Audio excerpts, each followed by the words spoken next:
The Duke and Duchess of Edinburgh are celebrating their wedding anniversary today. In what was referred to be an informal royal wedding, the pair exchanged vows in St George's Chapel in Windsor precisely 24 years ago today. Here we look at some of the touching moments in that long romance. 1993, sparks fly. When Duchess Sophie was a Capital Radio publicist in 1987, Prince Edward had his first encounter with her.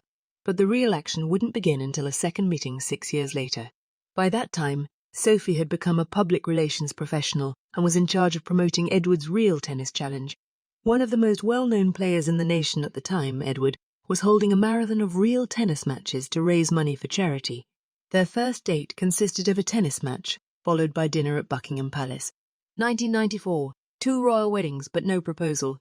When Edward brought Sophie to the 1994 wedding of Lord Iver Mountbatten, the cousin of his mother, the connection undoubtedly seemed serious.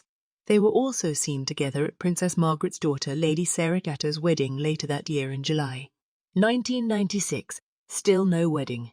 Although members of the royal family are accustomed to having their relationship scrutinised, Edward became weary of being asked repeatedly if he was going to propose. Edward reportedly told a reporter from the Radio Times, "If you shut up, mind your own business and let me do it when I want, it's much more likely to happen."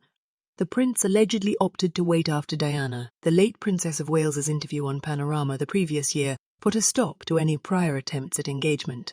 1998, finally an engagement. In December 1998, while on vacation in the Bahamas with Sophie, Prince Edward got down on one knee. When they were both 34 years old the next month, in January 1999, they made their engagement public. A sewn £105,000 engagement ring made by Usprey and Garrard was used by Prince Edward to pop the question to Sophie. When quizzed about why it took so long for the royal to propose, Edward told reporters, "It's impossible to understand why it has taken me this long, but I don't think it would have been right before, and I don't think she would have said yes."